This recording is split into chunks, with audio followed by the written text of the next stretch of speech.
Okay, great. Why don't we go ahead and get started? So hello, everyone. Thank you again for joining us today. My name is Barrett Louie, and a member of the marketing team here at RiskIQ. We're excited you were able to join us for today's workshop with CrowdStrike. As we begin, I'd like to also thank Consortium Networks for sponsoring today's workshop. Today, we'll be exploring methodologies for threat analysis, walk through use cases, and work through hands-on exercises. Before we get started, there are a couple housekeeping notes. First, today's workshop is being recorded. Second, today's session will be interactive. Throughout the workshop, we'll be unmuting lines for questions and conversation.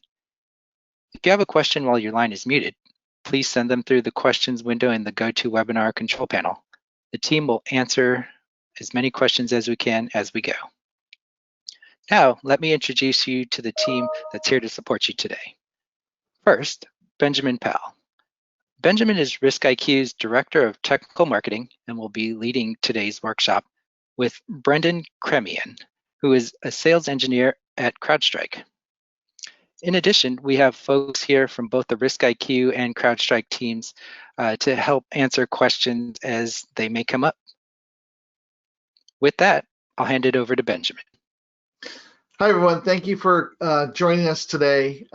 Please make sure that you ask questions. We want to make this interactive, and we're going to ask some poll questions. And the reason why we're going to ask the poll questions is we want to cater our answers to meet your framework, your reference frame of how you do your work based upon the type of industry that you're in, or maybe the role that you have in an organization. So I just want to go through a couple housekeeping things for the people that have come to our threat hunting workshops before. We've just launched a new version of our PassiveTotal platform, so it might look a little bit different.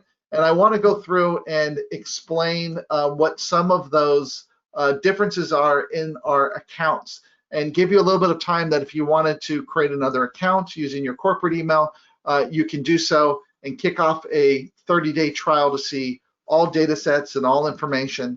So I just briefly want to walk through. So if you have a free email account like a Gmail or Hotmail, Yahoo email, what will happen is you're only going to see 14 days worth of data, and you're limited on some of the data sets that you see.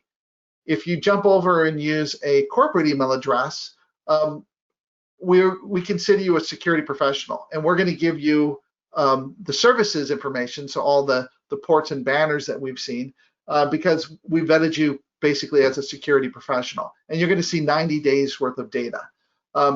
If you sign up with an account that is a corporate email account, you can immediately start a 30-day trial and see all data sets and unlimited results from those. If you still want to use your free community account, we're going to give you a free promo code that will work for 7 days to see all data sets and all information. At the bottom of every single slide, there is a promo code, and the promo code is VRTHV, so for Virtual Threat Hunting Workshop _0813. It's case sensitive.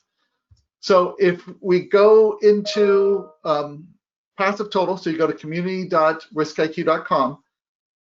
If you haven't created an account, you can do so now and register with the promo code, or you can just, if you have an account already and it's a free email account, you can add that promo code directly into your account. So if you go into the upper right-hand corner, there's a little icon of a person, and you can go into the account settings, and there's a promo code option in there. And if you type the promo code, the VRTHW _0813, you will now unlock unlimited access into the system for 7 days. But remember, if you're using a corporate email account or you have a paid PassiveTotal account, you already are in, you already see all the data, or you're in a 30-day trial, because we just launched this new version last week, so that trial is still happening. So you don't need to add the promo code, only if it's a free email account. Okay.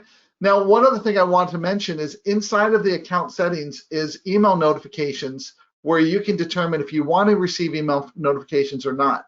So very soon, we're going to be doing a daily or weekly digest of threats that we've seen due to our intelligence and our research that we'll be mailing out. And this is where you can opt in or opt out of that. So if you don't want to receive anything, you can change it. If you do want to see it on a daily or weekly basis, you can change that frequency. The monitors are for when you have a project and as things happen in the project when you want to be updated.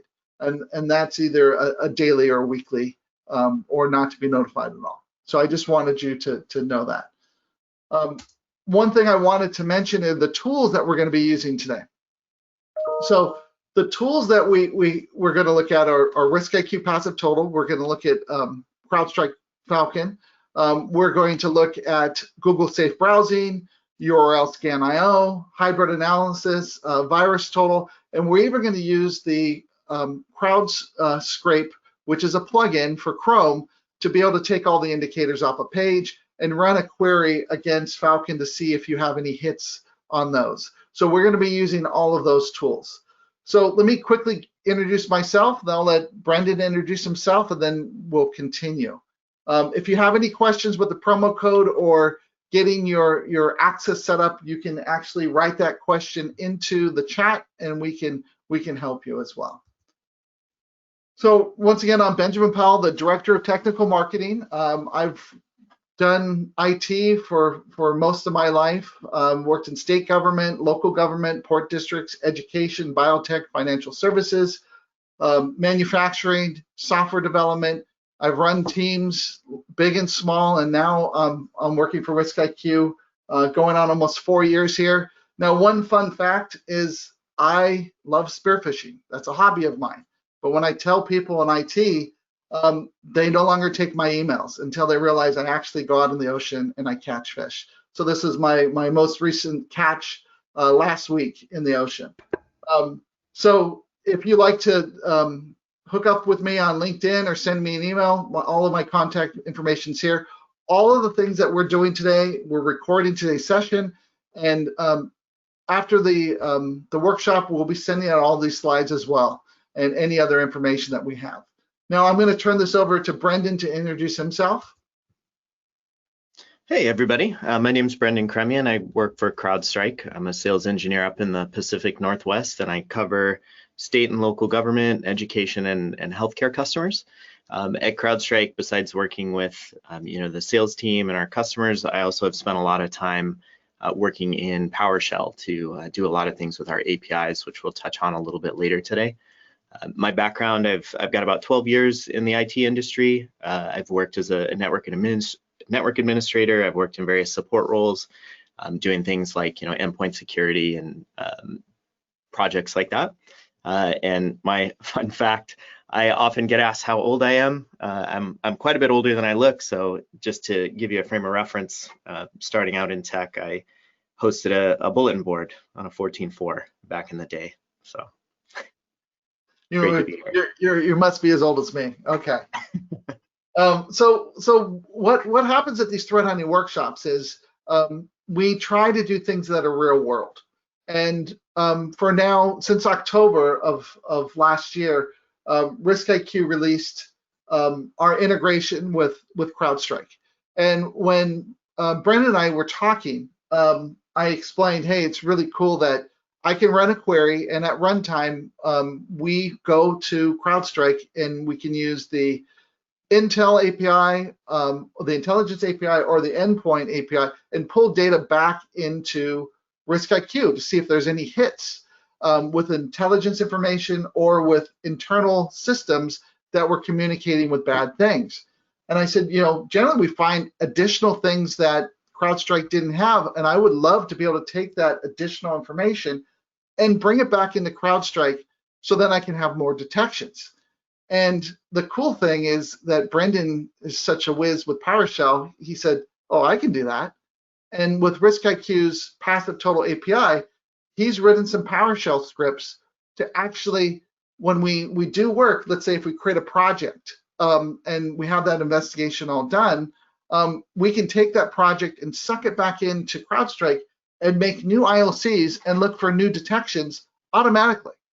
So it's a real full loop 360-degree visibility that's incredible that we're going to demonstrate today. and those scripts are going to be available to everybody. So Brendan, can you walk through and talk a little bit about the scripts? Yeah, absolutely. So there's two sets of PowerShell modules listed right there at the top, PSFalcon and PSRiskIQ. They basically take every available API for both the CrowdStrike Falcon platform and the RiskIQ PassiveTotal platform and map it to PowerShell commands. So you'll get a set of PowerShell commands that can do things from interacting with those projects on the RiskIQ side to creating custom IOCs in Falcon to looking at your detections, really whatever you want to do. And then on top of that, there's an additional script, that GetArtifacts Script, which we'll be using later to show that import from the project and an article as well.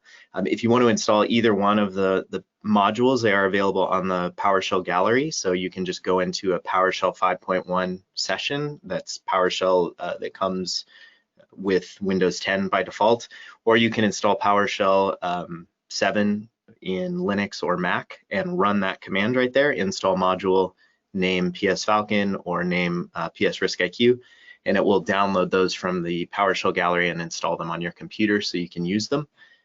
With those modules, the only thing you also need is going to be credentials to interact with the APIs. So on the Falcon side, that's going to be an ID and secret, an OAuth 2 ID and secret. On the RiskIQ side, you'll set up those APIs in your account. So you'll get a username and password that you'll be prompted for in both modules to interact with those. Very cool. Hey, this is Jason. I don't mean to interrupt, but when you get a chance, can you share the links from the presentation in the chat window? Yeah, so the presentation will actually be shared and emailed out after the workshop today. Thank you for I can type in the GitHub links for them too. Yeah. So we'll add the GitHub links to the chat right now so people can see them, so you can actually start looking at those if you'd like to. And then if this goes really well, we can do another one where we can walk through the installation and walk through other use cases with it. But with Brendan and I talking, what we wanted to do, and we're going to put links to all this up in our threat hunting resources portal after the event. They'll be listed up there. So the three use cases that we're going to do today, one of them is going to be from a detection inside of Falcon, do the full investigation there, and then go over to PassiveTotal and extend the investigation, and then take those indicators that RiskIQ has and bring them back into Falcon to see if there's any new detections. The second use case that we're going to look at is a piece of threat intelligence that RiskIQ has come up with that CrowdStrike doesn't have information on yet, and suck that back into Falcon and see if there's any detections. And then the last one will be looking at an indicator inside of Falcon, take that same indicator, go into the PassiveTotal threat portal, run that query, and see if we have any hits, and then using the CrowdStrike plugin to see if we have any detections. And then that's what we have planned for today. And if we have more time, we can do more, but this is what we think that we can accomplish in the 2-hour time window. So with that, before we begin, we're going to do some poll questions. And Barrett, could you run the poll questions for us? Absolutely. Okay.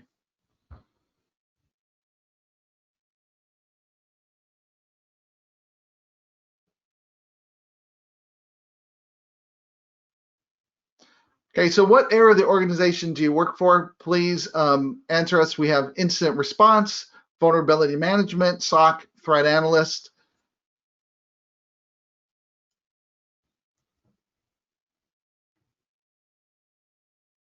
Looks like we have most of the responses here. They're all coming. I see some numbers. They're still changing quite a bit. Here we go. Okay, what do we have?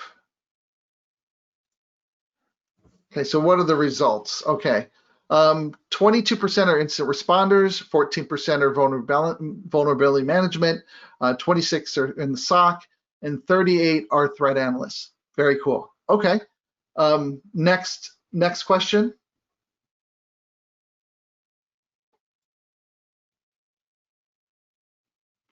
Do you currently use PassiveTotal? The reason why we're going to ask this question is that we want to know at what level do we need to go to, very beginning, intermediate, advanced, to be able to work through some of these use cases. All right, looks like the majority of people have responded. Here we go. Right, there. So a lot of them are new. So I'll make sure that I explain all the details, and we'll go through the data sets and all the other information that we have. Okay, great. Next question.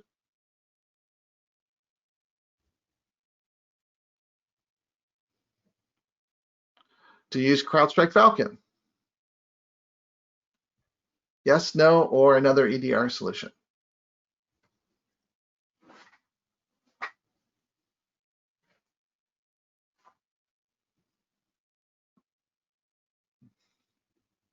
Okay, so about 38% do, and about 16% use another. So this will be new to you as well. So it's really cool, some of the stuff that Brendan's going to go through. This is awesome. Okay, next question.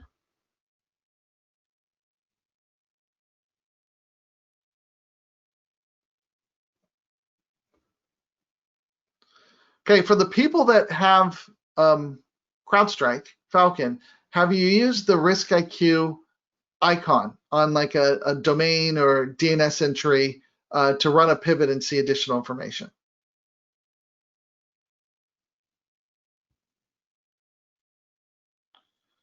So 11% yes, and 89% no. So very cool. Okay, now there's also the RiskIQ app inside of the CrowdStrike App Store that you can click on, and it automatically sets it up for you. That will give you the CrowdStrike tab inside of PassiveTotal.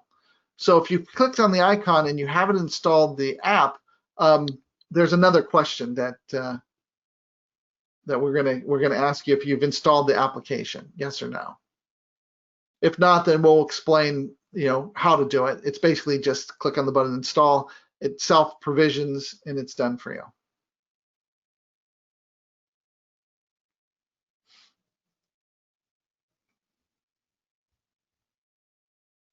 So we have 3% yes and 97% no. Okay, very cool. So we'll show, when we go in there, we'll show where it is and how to do it and what the benefit is and how it will look like if you didn't do it.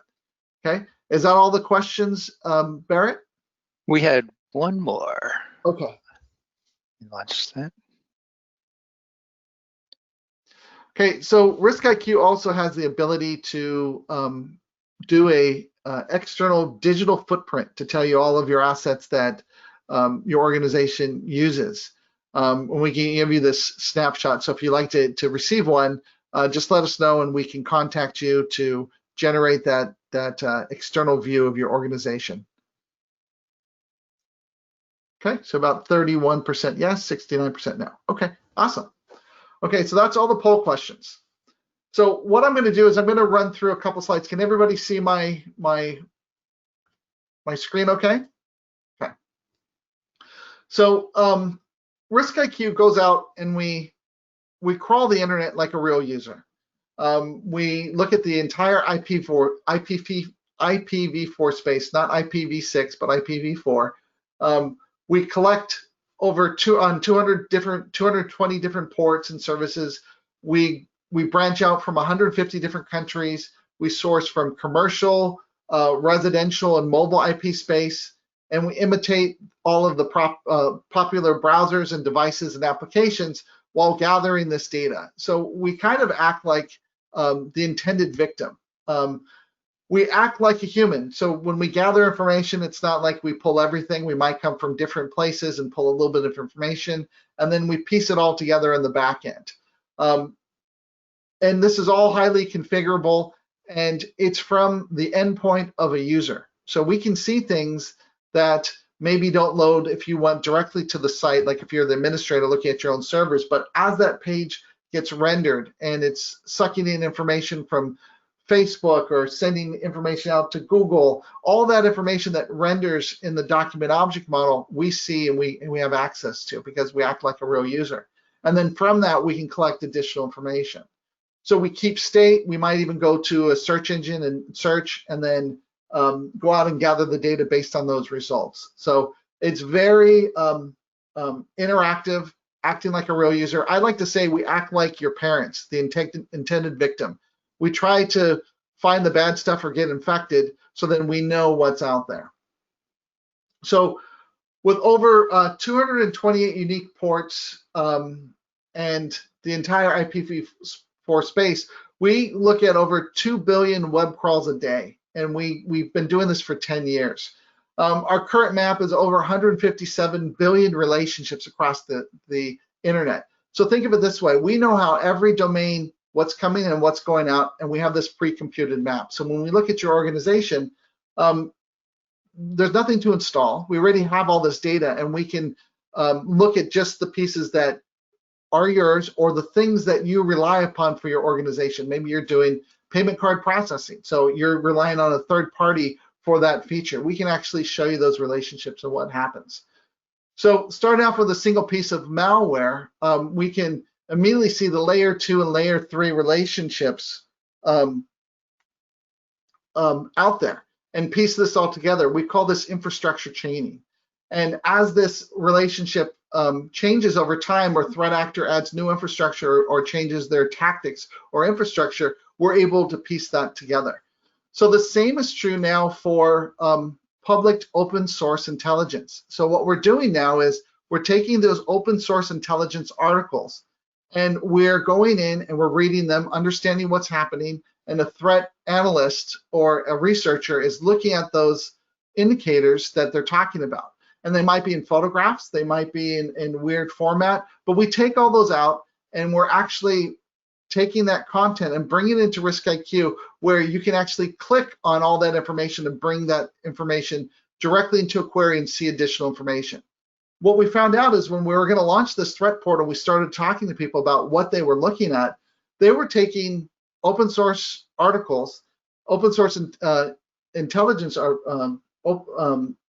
OSINT articles, and going through and running those queries again inside the product to see if there's any new indicators that weren't talked about in the publication, or if it expanded since the publication. Well, we do that for you automatically. So now all of those articles are now brought in, and that is community indicators. So those are free to everybody. That's part of the community.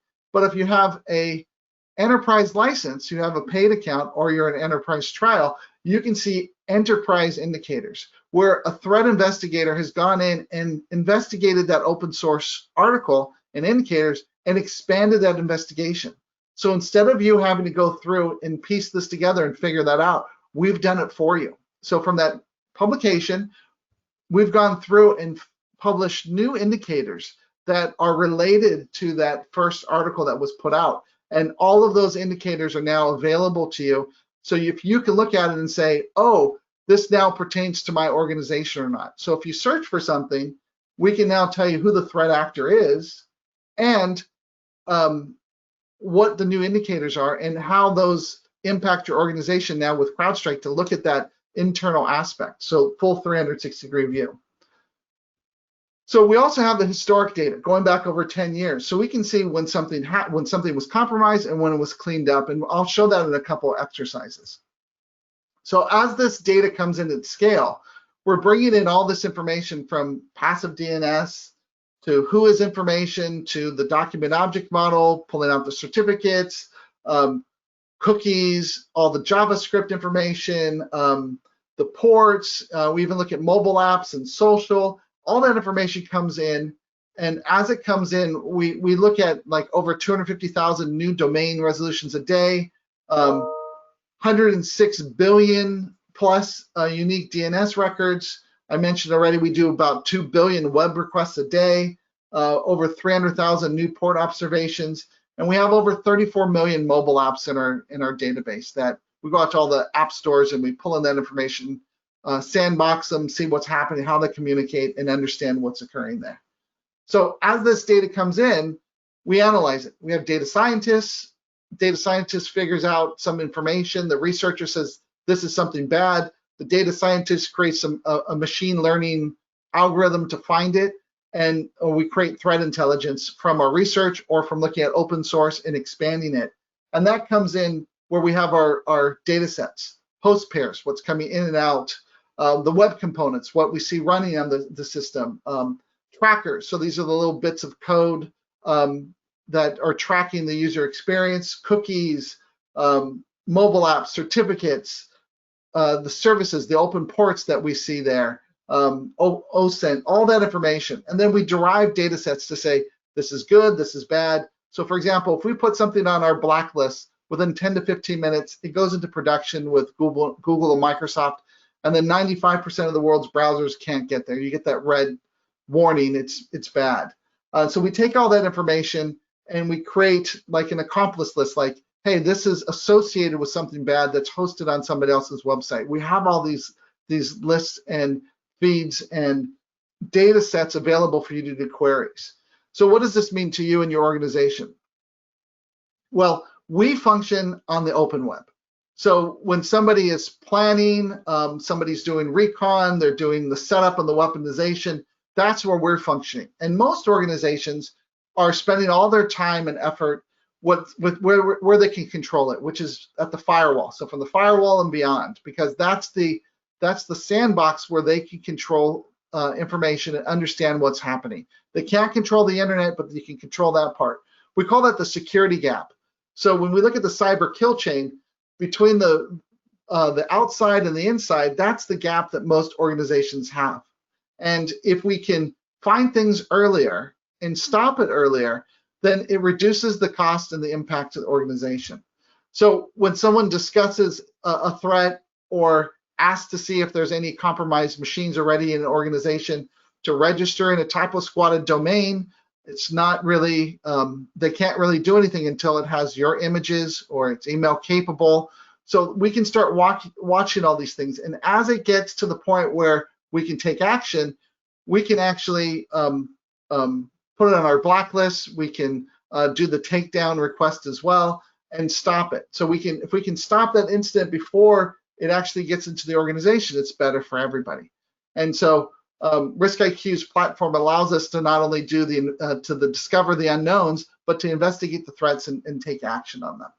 So even over time, as something gets cleaned up, if it comes back, like the whack-a-mole thing that we see, we're able to continuously monitor those things. And because of the infrastructure chaining we do and those maps that we've created, we're very easily capable of immediately finding these things as they come up again and taking them down again to help your organization over time.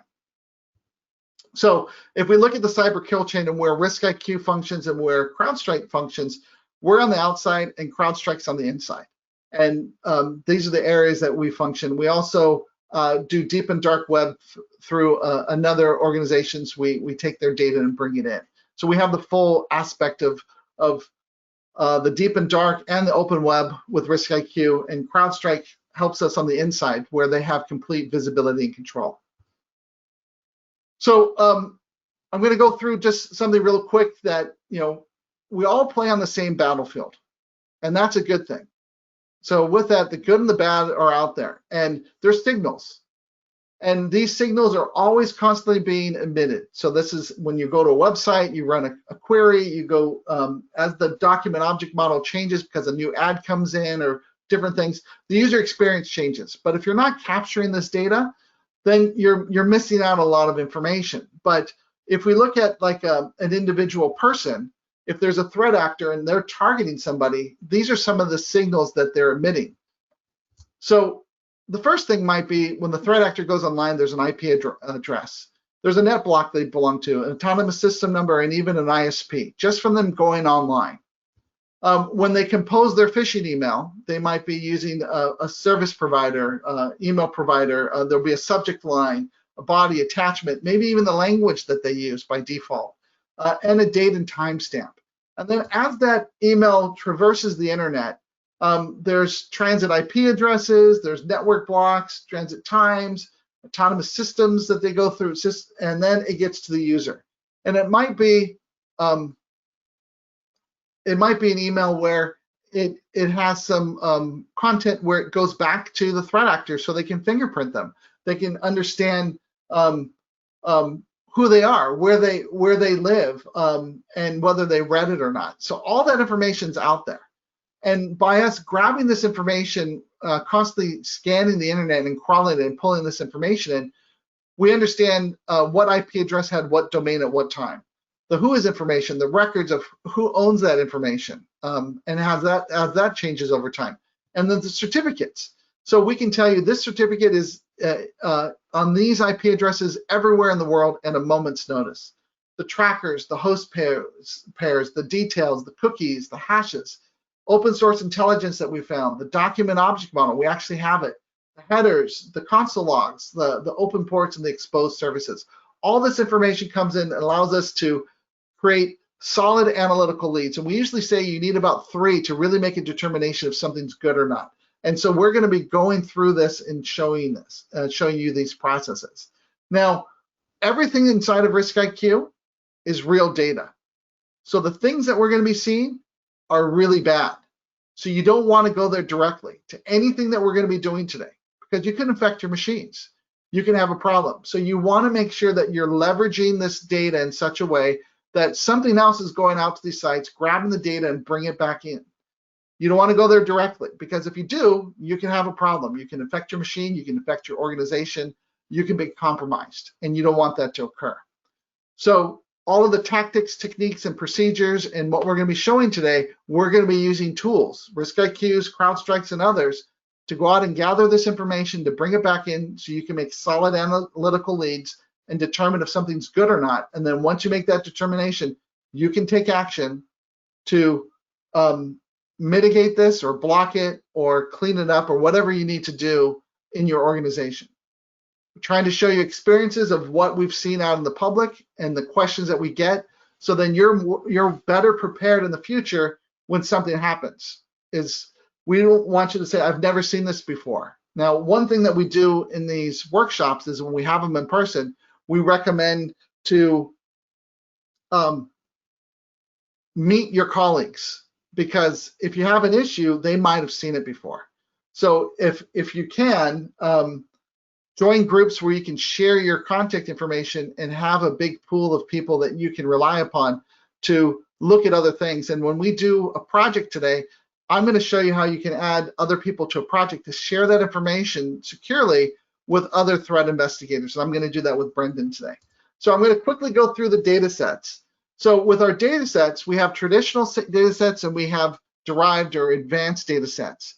So traditional data sets are like passive DNS, who has DNS server information, subdomains, and hashes. And that's what most people are familiar with threat investigations. But you can find out a lot of useful information and connect a lot of the dots together and make these solid analytical leads if you're looking at certificates, trackers, host pairs, web components, cookies, and exposed services.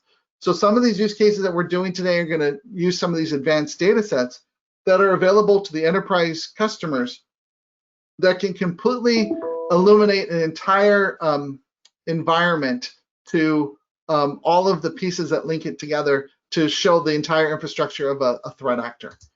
Okay, so now we're going to go into a use case. Okay, and this first use case, Brendan's going to take over and he's going to walk through this. And Brendan, do you want to talk about the slide, and then I will stop sharing and make you presenter?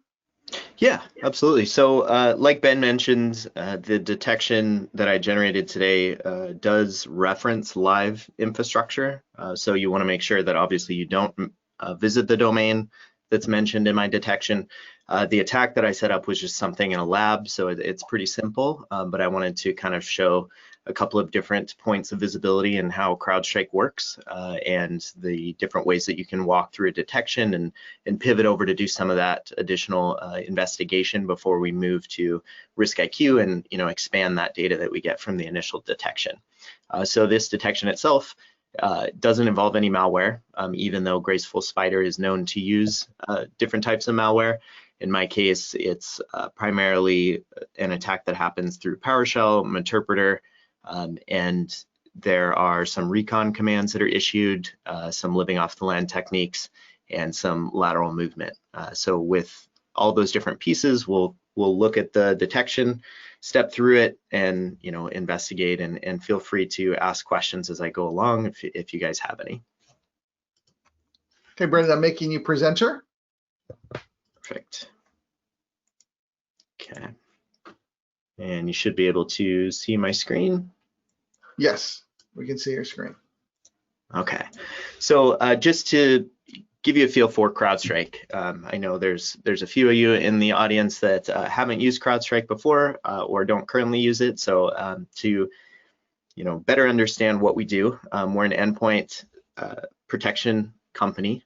We offer a cloud-native single sensor solution that provides everything from next generation AV to threat intelligence and remediation services.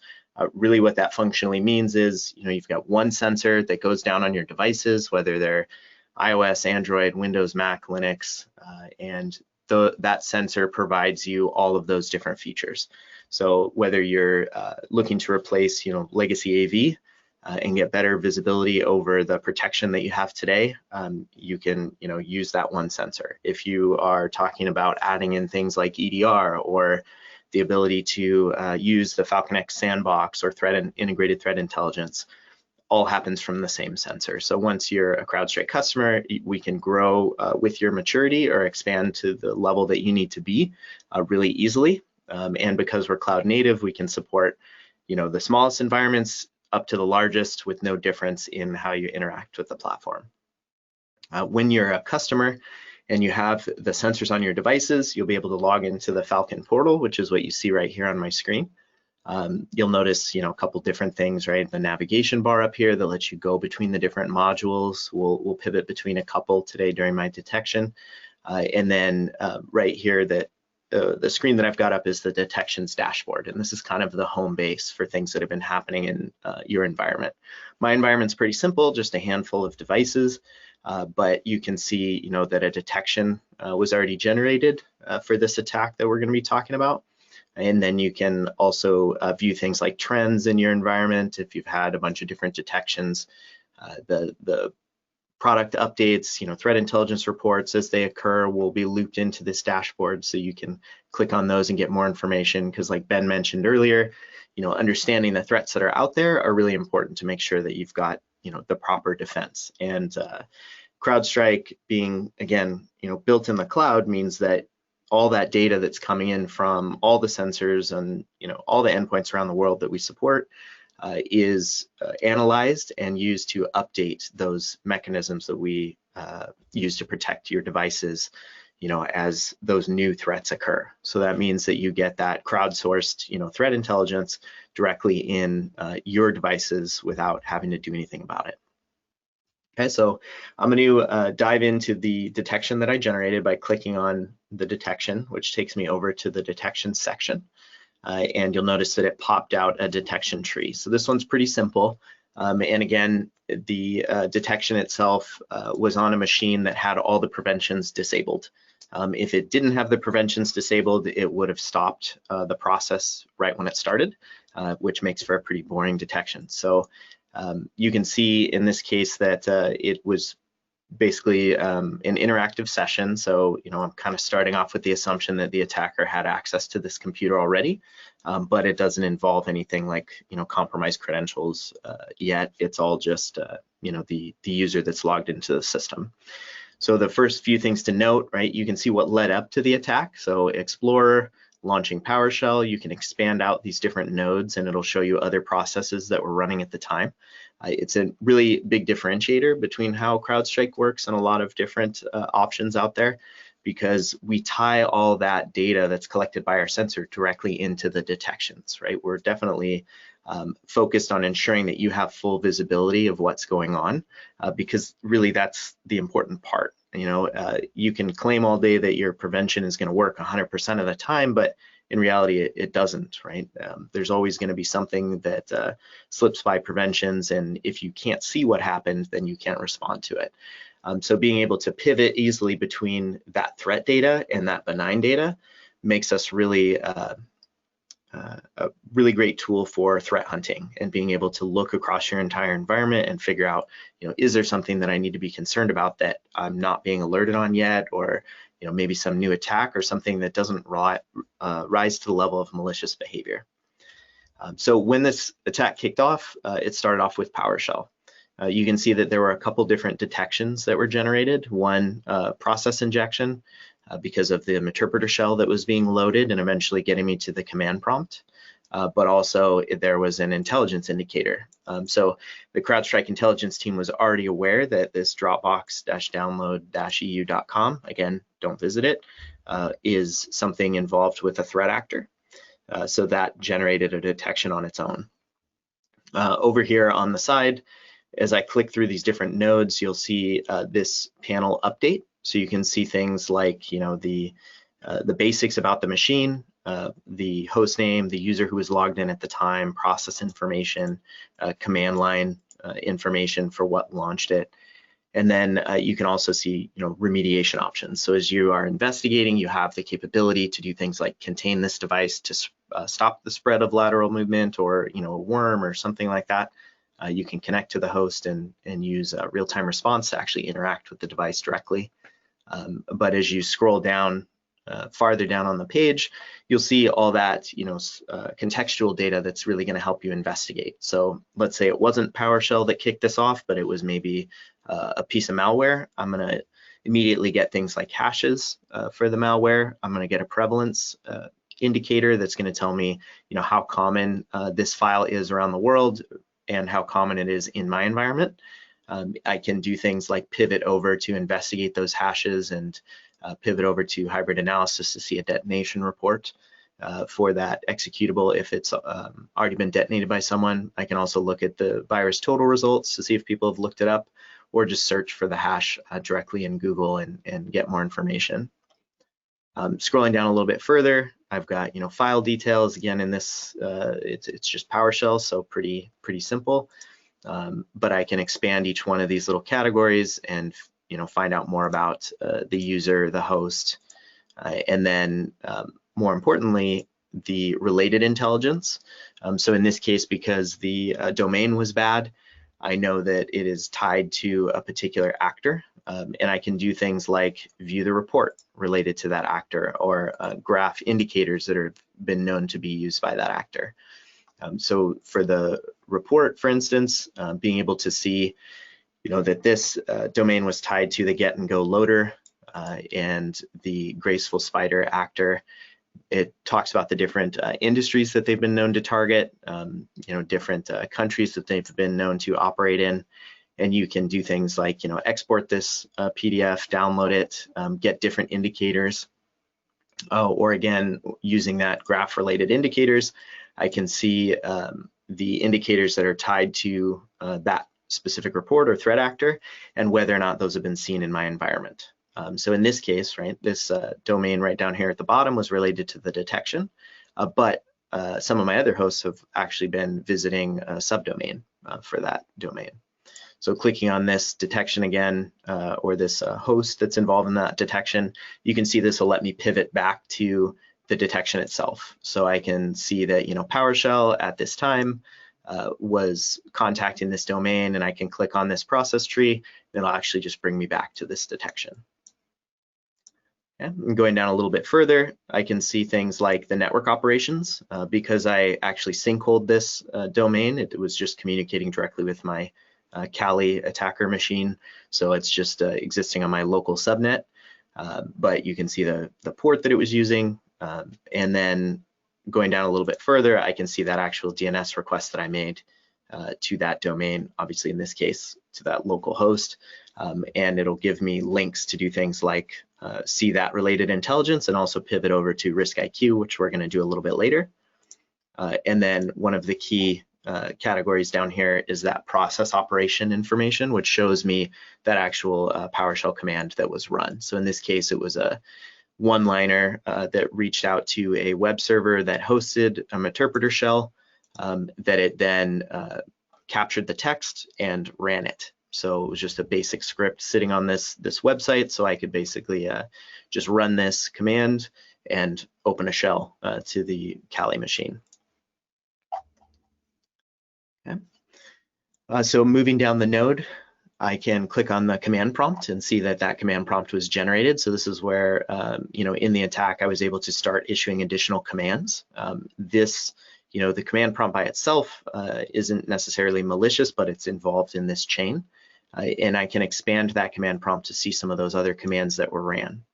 This is obviously important, right? This is where you start to see those recon commands. So, as an attacker, I'm going to want to figure out what sort of environment I'm in and what sort of access I have. So running some, default administrative tools like who am I, the ARP table lookup, the net users command, all pretty simple. But again, just getting a feel for what access I have in the environment. And then as part of the lateral movement capability or the lateral movement attempt, I use the bits admin to download PSExec. So another legitimate tool that I saved on the device. And then I turned around and used that to attempt to execute a command on another computer. So the download of that tool itself was another detection, right? Being able to use those sort of legitimate tools in a potentially malicious way was highlighted on its own. And then finally, you can see my execution of that PSExec. And in this case, what I did with that execution was reach out to another host on the subnet and add a registry key. So on the next reboot, that other host will run that same command and reach out to the Kali machine and give me a shell on that device. Hey, Brendan, really quickly, let me jump in here. We've gotten a lot of great questions that have come in. We've answered quite a few in chat, but I think Jeff has a handful that would be great for the audience to hear your answers. And so I'll open it up to Jeff for a sec here. Awesome. Sure. Thank you. So the first one, I think, Brendan, would be, does CrowdStrike record all events on the endpoint or just suspicious activity? Yeah, that's a great question. So we record all sorts of different types of events. It is not only malicious activity. What we're doing is we're tracking things like, file access, network access, modifications, the processes launching and closing and spawning other processes. So there's a big long list of hundreds of different event types that we track. And that goes back to my comment around the visibility, right? When we're talking about the malicious activity that's happening here, we're only seeing the bad stuff, right, in this tree. These are the things that we've expanded and looked at. But who am I, for example, by itself isn't bad, right? This was theoretically benign activity that was recorded alongside this, right? In this context, it's definitely bad because it was, part of this malicious chain, which is why it's highlighted and shown there.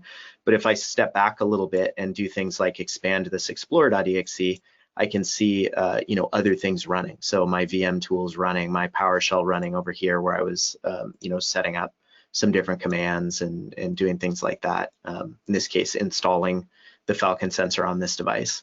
So I can see that separately existing in the same tree, or I can, pivot over and search that same event data just on a raw kind of query basis, which I'll do here in just a moment after these questions.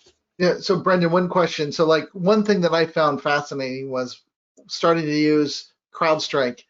I could go to CrowdStrike and just type in a domain name or an IP address and say, show me everywhere that this has been touched, and illuminate that in seconds. So from the minute I executed it and I went to CrowdStrike, they already had the data, and it's not like minutes or hours later. It was like immediate. I was able to see all those relationships. So the visibility is pretty spectacular that you can go through and say, who went to this domain in my organization, or who touched this file, or who did this, which might not be a malicious type of thing that you're investigating, but could be something that you go, well, who modified the file, who touched this, who did that? You can actually figure those things out as well. Or who went to a competitor, for example. You can see who did it from the machine. Mm-hmm. Yeah, and that's the big difference, I think, that changes the approach from that legacy protection where the only data that's there is the bad stuff, to being able to actually threat hunt, which is really where EDR comes into play, where that next gen protection comes into play, because that extra contextual data and then those completely benign events open up those totally different use cases of, I have something else that I want to look up and it's not necessarily bad, but it's important and I need to answer that question. For sure. And that's great. So I've got another question here. I think probably both be able to talk to, but probably Benjamin, I think you're going to answer first.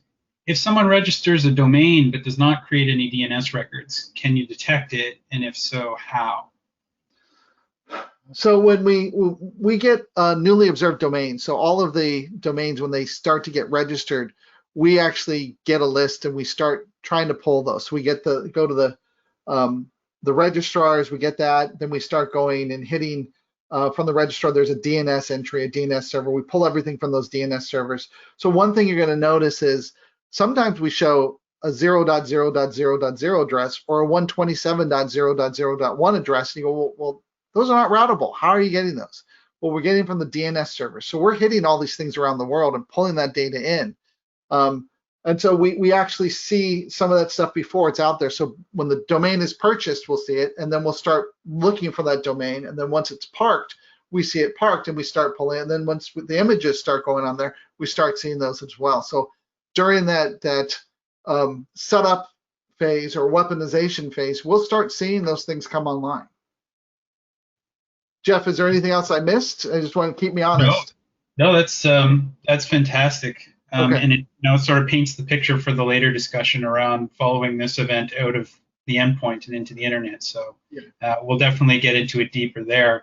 And then I think just one here, I think both teams could talk to is, are you inputting threats that the DHS cyber team puts out into the intelligence? And I think that kind of goes to both sides for that question.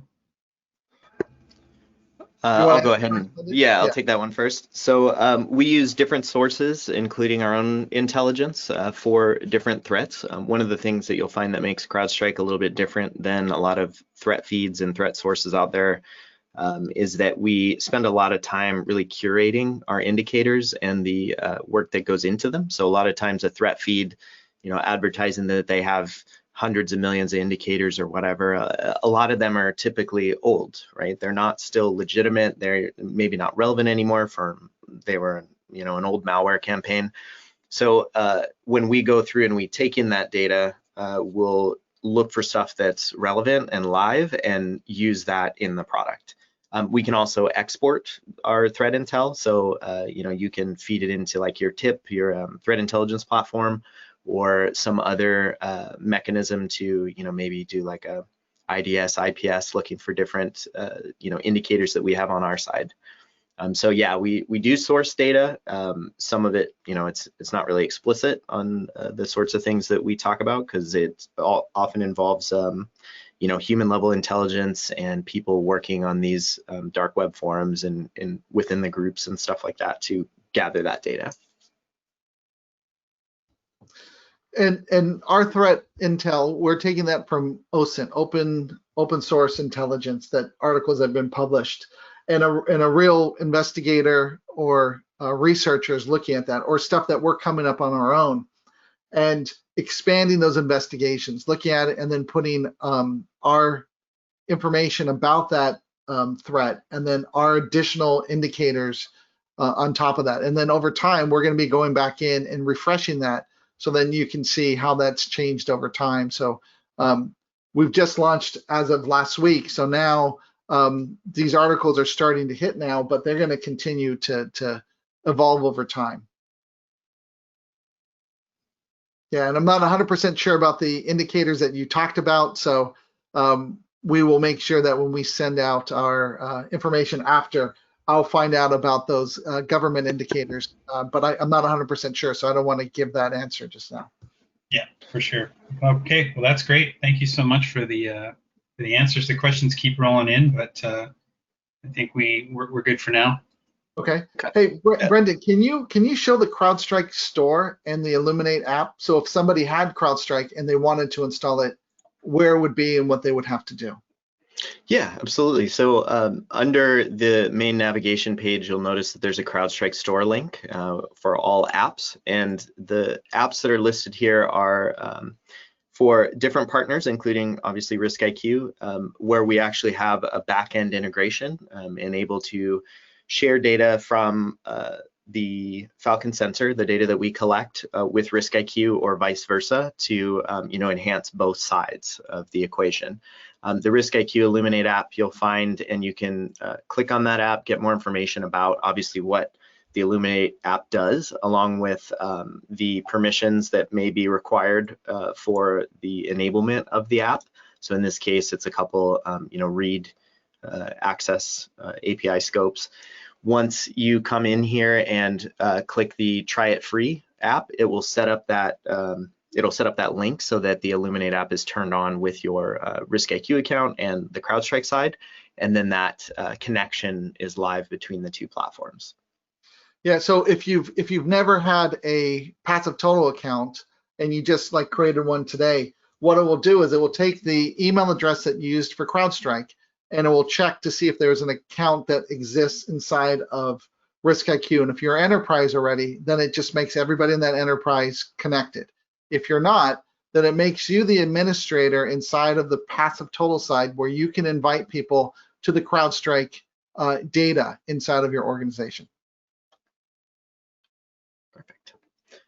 So one thing I wanted to dive a little bit deeper into before we actually pivot over to RiskIQ and look at the data on that side is some of that, kind of raw data that we're collecting from devices. So as part of this detection, I reached out using PSExec to make that registry change, but I can only see the fact that I reached out to an IP, and maybe as an administrator of my Falcon environment, that IP doesn't ring any bells right away. I'm not sure where that's tied to. So I can do things like an event search where I can click on this button and look at the specific event for this lol.exe. Or in this case, what I've done is I pivoted over to the event search under the Investigate app. So that's our EDR functionality, being able to look at all that raw data that's collected. And I'm looking for a particular type of event, in this case, a reg string value that was added to the device. So this is actually looking on the other device, the receiving device, for that registry modification. So because I already knew what the modification was, right, this string right here, I just took that and searched for the event type, which is that reg string value in the last few days, and it popped up that event. So I can see in this case that IP matches, right? I've got the local address IP4 of that .195, which is the host that I saw in the attack. And now I can see the host name that's with it, right? So slightly different than the one that I had run the attack on.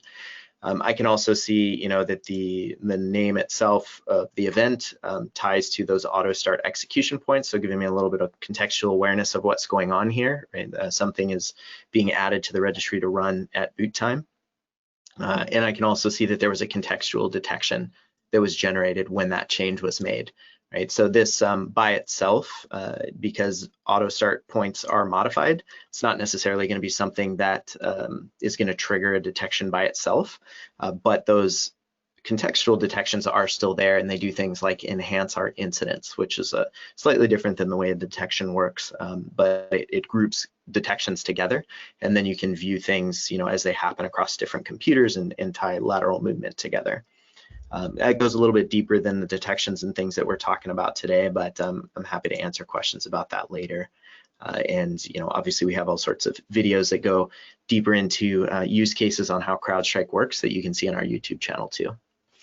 So being able to look at that detection, pivot over, do that event search, I'm able to see those raw events as they occurred on those devices. And again, this is all really tied to malicious activity. But I can turn around and do things like, look for a totally benign executable, in this case, winward.exe, in the last 3 days across all my systems, and see who, opened winward. And, if it was opened with an attachment from like Outlook, I can see those command line attachments as they occurred. In this case, it looks like people were just doing some regular opens, but this is the sort of visibility that we're collecting all the time, which again is really what gives you the ability to threat hunt. So you can turn around and do things like take that windward event and see, oh, well, I've got actually you know, a detection that was involved on another computer. Looks like the HTA application that it creates those custom HTML apps often used during attacks was used to or was launched from Word, right? So I have this contextual event just coming from that windward.exe. So this is the sort of thing that I'd see when, you know, a bad attachment was clicked on and Windward launched, and then I've got that document which turned around and executed the MSHTA and reached out to an attacker machine. Or if somebody opened up a confidential document, who was the person that did it? Yep, exactly. Okay, so the last thing I wanted to do on that detection is if I go back to the PowerShell.exe, we talked about the Illuminate app and about the integrations with RiskIQ. So there's actually a link directly in the detections that you can click on to pivot directly over to RiskIQ to do things like kind of broaden your search, right? I know that this Dropbox-download-eu.com is bad. I know that it's associated with a threat actor, but what I don't know is what other domains do they use? Like, is there, you know, any other domains that have been registered related to this attacker or people related to this infrastructure? So I can click on that RiskIQ link and it'll bring me over to the RiskIQ page. And it'll show me if I have the Illuminate app, the CrowdStrike data that's tied to it, and I can do things like see, you know, if my hosts have contacted certain IPs or domains, and then obviously all the RiskIQ data that's associated with it. So from here, Can I mention one thing? So if you don't have the RiskIQ Illuminate app installed, the link will still work. It takes you to PassiveTotal, but you will not see the threat intel from CrowdStrike, which is at the top. That's the black tags up there. And you will not get the CrowdStrike tab that will show you your systems internally that reached out to that domain. So the link works for everyone, but if you have the app installed, you see your data inside of PassiveTotal, including the intel and the endpoint data. And so from here, Ben, I'll go ahead and pass it back to you, and then we can dive a little bit deeper into RiskIQ. Sounds great. So I'm going to make myself presenter. And what I'm going to do is I'm going to bring up my presentation, and inside of the chat window, I am going to paste some information to make your life a little bit easier. Okay, so give me a second. Just going to the right slide so I can show this information. Okay, so there's I defanged it here. I'm going to give you the URL. So I'm going to copy this right here and put this in the chat. So give me a quick second. So if you click on that, it will take you directly into RiskIQ. So this is going into the chat. And I am going to bring up my interface. Give me a quick second.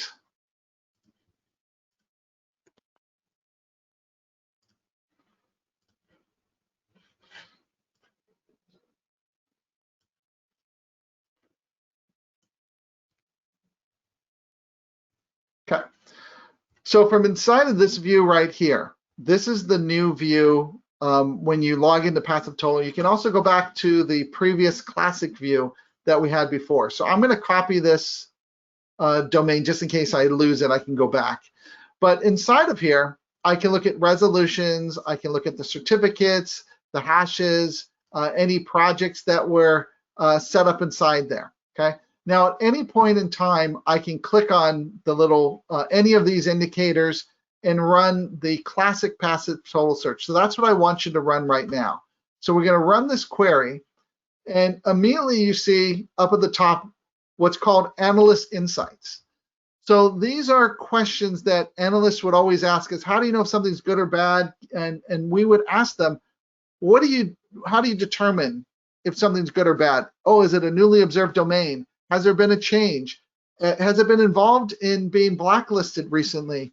Are there, how many subdomains?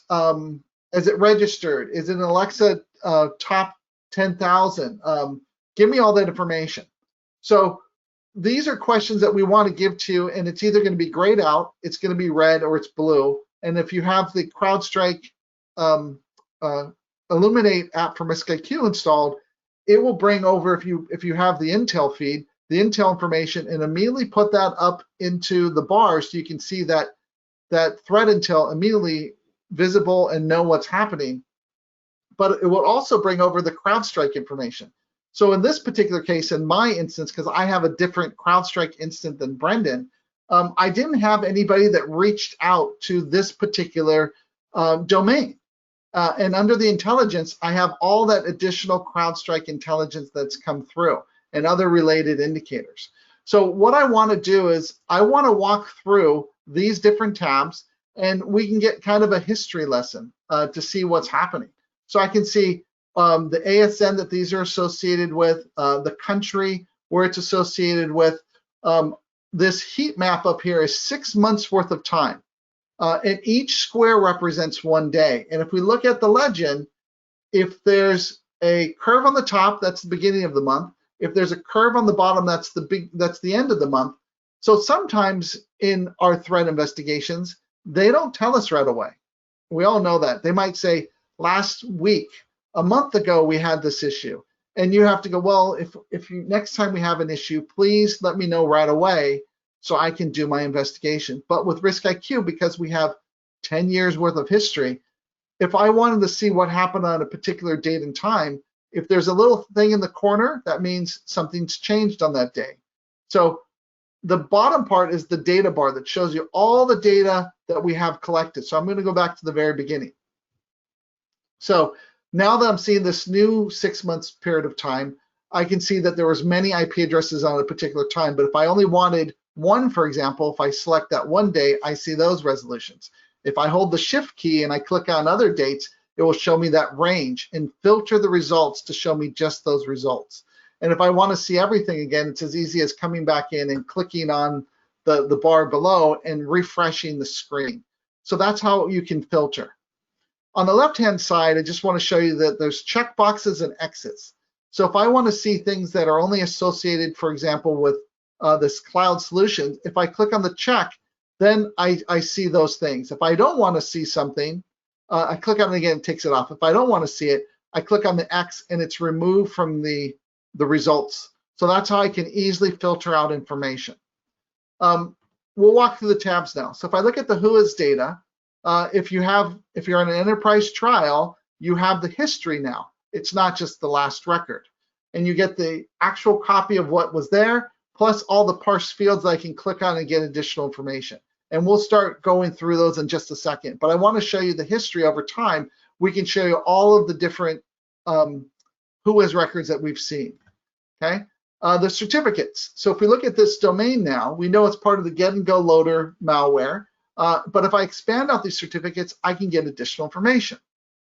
Hey, this is part of Let's Encrypt, the free certificate association. That's suspicious. That's one indicator that now I need some solid analytical leads. One is my threat, my analyst insights tells me, hey, it's been blacklisted. A second one tells me, oh, has a free certificate. On its own, it's not bad, but hey, I'm adding these pieces together. And I'll look at, over time what was here. They're all free certificate information. If I look at the subdomains, I can see DL1, DL2, DL3, and the main domain. So these subdomains have like a naming convention. If I look at the trackers, I can see it's IP logger ID. IP logger, if I went out and I searched to see what IP logger is, it's a shortener, and it's tracking the IP address of this person. So that little tracking code is actually giving that threat person the ability to know who's visited the site, where they are, and it's kind of fingerprinting them. So this is now some additional information that I can glean from looking at this. If I look at the open source intelligence, there's no articles that have been published on this particular domain. Caches. So inside of my account settings, my data might look different than yours. And I want to show you inside here, there's sources. Inside these sources, I can either turn things on and off. So if I create a free hybrid analysis account, I can come in and put my credentials in. And with that, I can, when I search, it will search hybrid analysis and bring that data back. VirusTotal, different ones out there. Any other open source, Pingly, Alien Vault, all these are available to you. So let me go back. DNS. So remember, we will also pull the DNS server. So sometimes when there's an attack, they might have a very short range of IP addresses, and they don't overlap, because if they reuse that IP address, that's an indicator that you can say, hey, it was bad before, it might be bad again. So they're getting smart. So with everything that we do to find somebody, the threat actor pivots.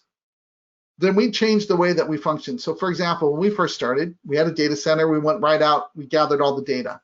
Then the threat actor said, well, we're just going to filter their IP addresses. They won't even see us. So then we started going through proxies, and then we were able to see the data. And then they might say, oh, we're only looking for Chrome browsers that are running on a particular version of an operating system. And they fingerprint that. So then they'll filter for that. So that's why we emulate all those things and act like those intended victims. So as we go through and we look at projects, can be either private to yourself, that's an analyst project, a team project, which is open to your organization, or a public project open to the world. And inside of here are indicators that you've put in there, and then you're able to go in and figure out over time how those change. And we're going to do that in just a second. And we have cookies, and these cookies might be things like bits of, they're on the website, and if somebody even phishes your website, they could potentially be your own cookies on somebody else's. So that's something to be aware of. So what I want you to do is I want you to take a look at the WHOIS data, and I want you to see if there's any relationships associated with this. And the two things I want you to look at are the email address and the telephone number. If there's a telephone number, that's usually high fidelity. We usually get good results. You really can't fake too much of a telephone number, because sometimes they have to verify that there's actually a number associated with it. So there's two different ways that you can search inside of PassiveTotal. For a lot of you that are new to it, I can click on something. If I click on it, it immediately does that search and takes me away from where I was, okay? Or I can go back and I can right click and open in another tab. So if I right click, I can open it up in another tab. And that's the way I like to do it, because I can take all my tabs in Chrome and I can save them as bookmarks into a folder. And that can be an entire investigation on its own. But I want you to look at the email address and the phone number. And I want you to open those up and examine them. So if we look at this email address, it's a fake privacy protection email address. WhoisProtect@hotmail.com. It's not a real privacy protection service from a provider. This is somebody that made one that looks fake. And if we look here, we have over 578 different domains that have been registered with this email address. Okay, and if I want to see the complete list, I can come in and I can tell it to show me 25 through 500 of them, and now I can immediately see these that are listed. Okay,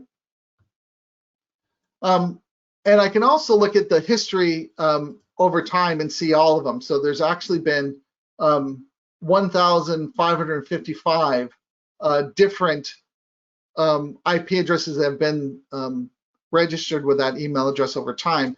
But for right now, the active ones that we saw, there was only 578.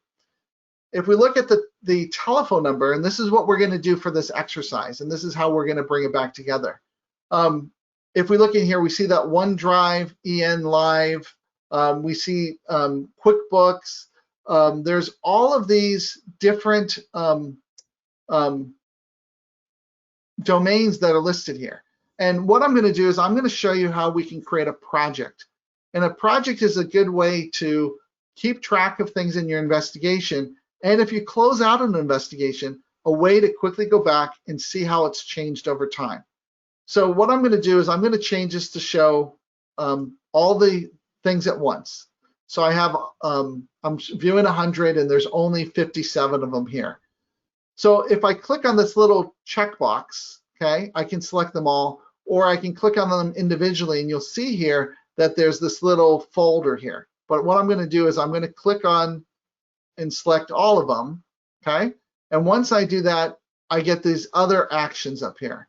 And what I want to do is I want to add to a project, and I'm going to create a new project, okay?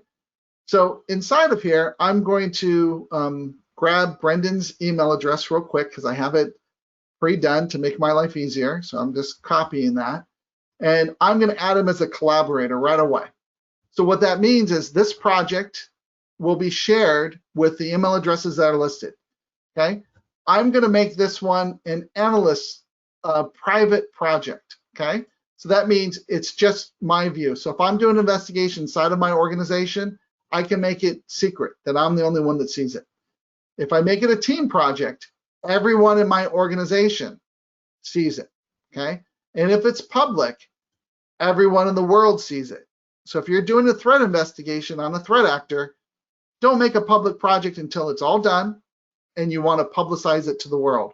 Otherwise, the threat actor, when they search for their own stuff, could potentially see that you have a project on them, okay? So I'm going to make this a private project, and I'm going to name this one, let's call this one Get and Go Loader, okay?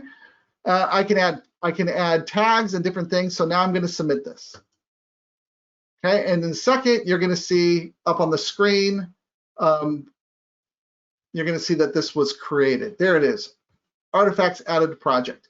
So if we go back to the previous tab, okay, and I refresh this, okay,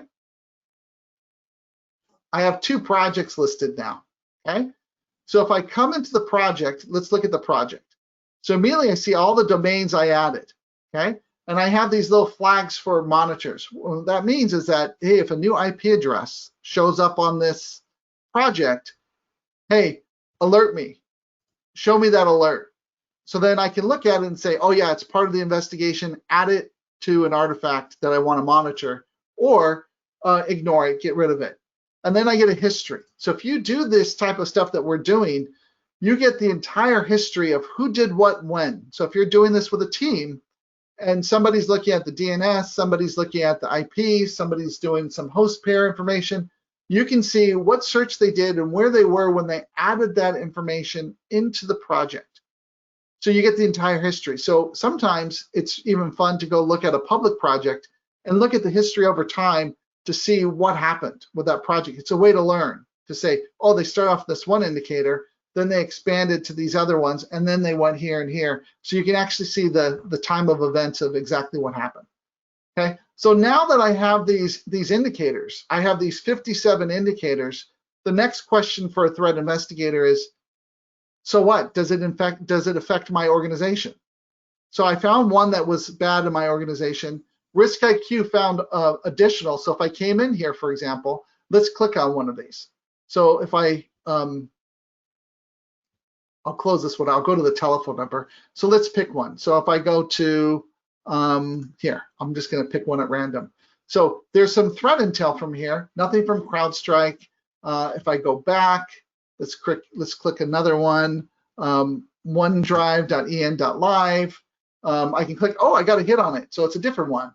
So I have an individual machine that was here. So this could be time consuming to go through and figure out who in my organization has touched this. So Brendan has created some scripts that's going to take the data that's in a project or anything within RiskIQ's API and bring it back into CrowdStrike. So now that I created this project, if we go back and we look at the project, okay, I'm going to go back here. I'm going to go into the project. There's this little ID that's up here, okay, and that identifies the project. That's the unique identifier for the project. The API, he's going to use that to pull in all this information back into CrowdStrike. So I'm going to stop sharing, and I'm going to turn it back over to Brendan so he can use this rich data that CrowdStrike had some intel on and other ones they didn't, to go back into the organization and see how it affects you. Okay, so I'm going to stop my screen and make Brendan presenter. Hey, Brendan, are you ready? Yep. Okay.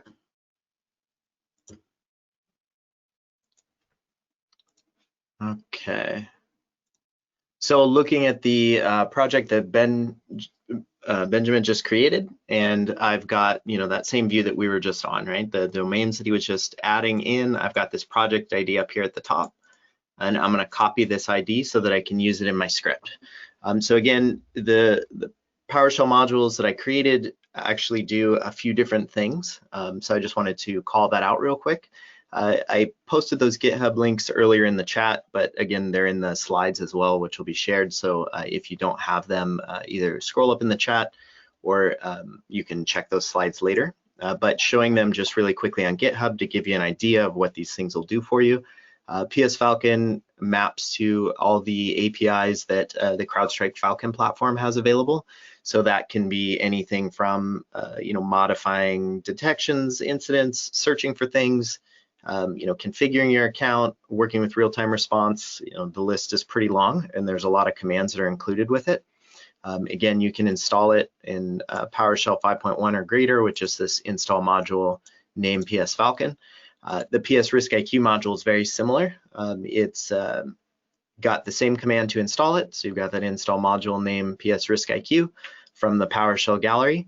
And it's also got a whole set of commands to work with the different APIs. So there's a little bit of a breakdown that really roughly maps to the PassiveTotal API documentation.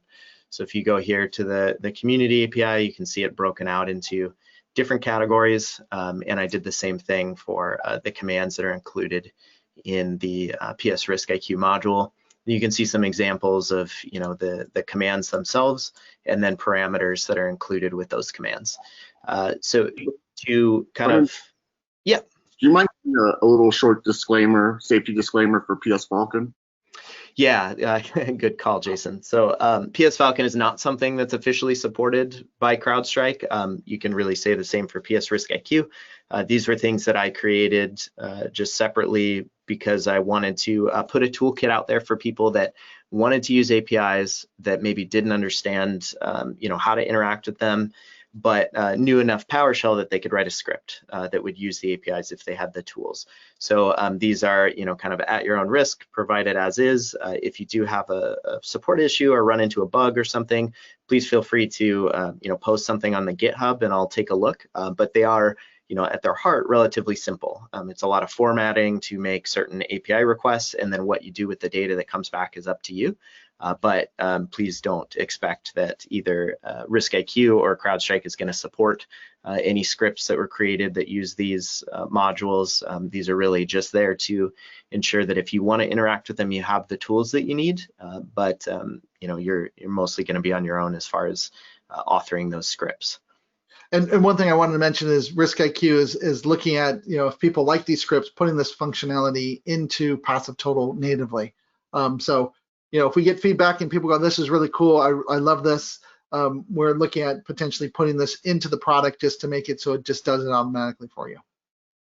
Awesome. Yeah. So it really kind of shows you the capabilities of APIs for stuff, that those integrations might be there, like the passing back and forth of those domains, like you saw when we click those links. And then there's other things that aren't, that like Benjamin just said, we could open up some additional integrations, and in between now and that time when those things are there, this is a quick way to share data back and forth. And to illustrate that, I made the GetArtifacts Script. So this is a separate piece that uses those two modules, PSFalcon and PSRiskIQ, and calls the appropriate commands to either grab the data from a project and look for the indicators that are compatible with CrowdStrike and import them as custom IOCs in CrowdStrike Falcon, or grab data from a CSV export. So in this case, I've got this little animated GIF showing you what it looks like on the project level and how it imports those indicators. And I'm going to do the same thing where I've got, my PowerShell prompt running here on my Mac. I've got both of those modules installed on my computer, and I've got the GetArtifacts script just sitting here in my home directory. So there's two parts to it, right? I've got to obviously have the script, but then I've got to have either the project ID or that CSV export, which we'll talk about later. So now that I've got it, I can come into my PowerShell prompt and run that GetArtifacts script, and then point to the project ID. So I just go like this, and I hit enter, and it sees in this case that there were 57 domains, which matches up to the 57 domains that were here added to this project on the fly.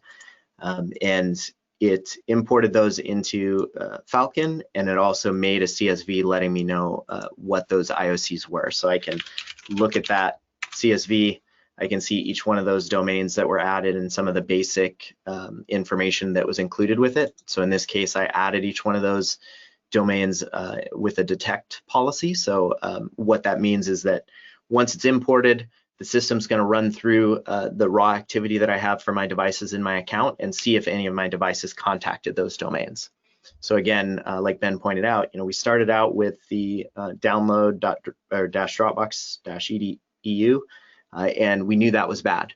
But we found in RiskIQ that there were a bunch of other domains that were relevant to that one that weren't showing up on CrowdStrike. So doing this and grabbing these 57 other relatively high fidelity domains based off that telephone number enables me to check the rest of my account to see if any of my other devices have contacted those domains, and it'll go through and it'll generate detections based off that history that I have, and those will pop up in my account if any of those have been contacted.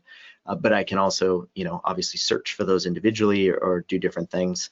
And you'll notice too that I put a comment in for each one pointing back to that project. So when I look at those IOCs through the IOC API on Falcon, I can see the reason that those were added in if I want to go back and delete them later. But for now, they're added in for 7 days. So they will alert for the next 7 days, and then they'll expire and rotate out of the account. Okay, so I'm going to hit refresh, and looks like we probably got more. Let's go back here. Yep, so you can see here in this case, right, the Dropbox-download-eu.com was part of that import that we just made, was tied to that telephone number. So before, when I opened up this detection, all I had was these two at the top, right? I had the known bad indicator, then I had the process injection, but now because I added that IOC, it went back, saw that domain in this communication and generated a detection based on that IOC that we imported. So it'll continue to do that for other systems as well. If I have any activity, which I should, but if I don't, then I can go through and reach out to one of those and ping it real quick and get one of those detections to generate.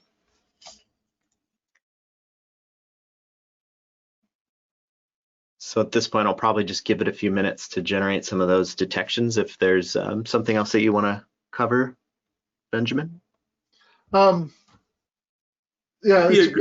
what's really cool is the ability for you to age that data out. So like you can bring it in, check right away, and age it out over time, so you keep it clean. So that was really nice that you added that functionality. And I think John had a question. Was that John talking, or Jason? I mean. Jason, there was the chat that I thought you guys might be able to cover while we're waiting. It's the last question by Mr. Kim, I believe. Let me see.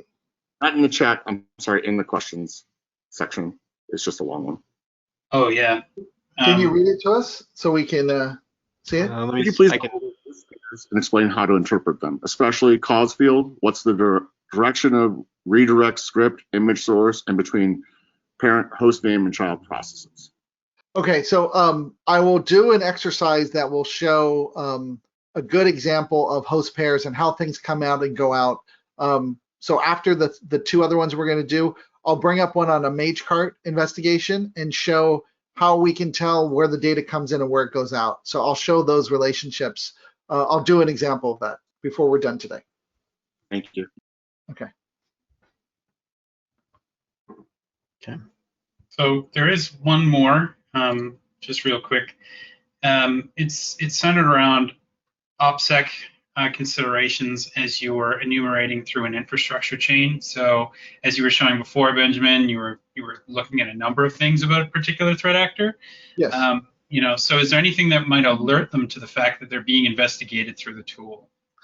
No. So what happens is, because we're gathering this data out of bounds, so basically we have crawlers that go out there and act like a user and bring that data back. When we're searching on our system, so when you're using PassiveTotal, you're hitting our data alone. It's not going out and grabbing anything or pinging them or doing anything. So you're not giving them any visibility that you're investigating them, because the data has already been collected and you're looking at it like in a offline type of view. Think of it that way. So we're bringing data in, you're searching that data, but your queries are not causing us to go out and grab or ping them or do stuff to alert them that that's happening. It's something that we're doing with every single IP address and domain in the world on a continuous basis. So we're like a crawler like Google might use to go out and index the world. We're doing that type of thing with everything. Yeah. Awesome. Thanks so much. Okay, you're welcome. Did you ping it, Brendan? I'm working on that now. I did pause, Okay. or I stopped my screen share there for a second. Okay. We have a strong vote for making it native. Yes, good. That's what I wanted. So like when Brendan showed this to me, I was like a kid in the candy store, and I was like doing back handsprings, going, "This is what I wanted with version 1.0." So this is really cool, because when you find those new things, you need an easy way to bring it back in to find those new detections immediately, and then you already have the process and the procedures set up to take care of those actions in the tools. So it's a great way to enhance the intelligence that's in CrowdStrike with RiskIQ's intelligence and make it a full cohesive way of finding those new things, those needles in the haystack that you might have missed, that all it takes is one thing to cause a security issue in your organization, a breach, and we want to make sure that we try to cover all the bases for you. Awesome. So Brendan, do you want me to go and show the other one for right now, and then we'll come back and you can show the other piece? Yeah, that'd be great. Okay. So what I'm going to do is I'm going to go to the next use case, and then we'll come back and we'll show the results in there. So I'm going to make myself presenter. Okay. So if you come to riskiq.com and you go to the main portal, so if you're on the left-hand side, we have the home page where you can pick between the new version or the classic PT view. I'm looking at the threat intel portal, okay? And I want to explain kind of what we have here just to show you. So the featured articles are things that RiskIQ is featuring this week, and this is going to change over time. And very soon it's going to be like a daily thing. And this is where the emails, you might get an email to say, hey, here's a new thing that RiskIQ is talking about. Eventually, we're going to be able to look at your organization from your digital footprint and say, this article really pertains to you because you have these vulnerabilities in your environment and this threat actor is targeting them. Eventually we'll get there, okay? But if we take a look here, I'm gonna look at an ATP one. This is one that we just put out. There was people targeting and doing COVID stuff, okay? So if we look at this open source intelligence, there's an article. So I'm going to open this up in another tab. Okay. So there's a real article that was published, and inside here are a bunch of indicators. So as I scroll down, there's all these things that are hashes, IP addresses, YAR rules for detection and helping you. So all these things are here. So what RiskIQ did was sometimes those are in a picture. Sometimes they're ability that you can copy and paste. But talking to threat analysts and people doing threat hunting, we found out that people would read this and say, I was asked, does this pertain to my organization? Are we affected by this? Do we have anybody that's going here? And they would have to type all those in. So it'd take an hour or two for them to go and copy and paste and do it.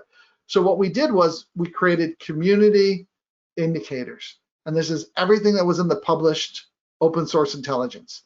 So from inside of here, I can right click and open another tab and immediately run that indicator and see that data, just like I would do, like I normally do with an open source intelligence article.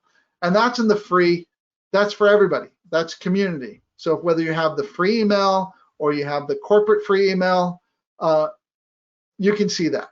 But if you have the paid one, what we did is one step further. We know that everybody wants to look at that and say, is there anything new? Is there anything else that we should be worried about?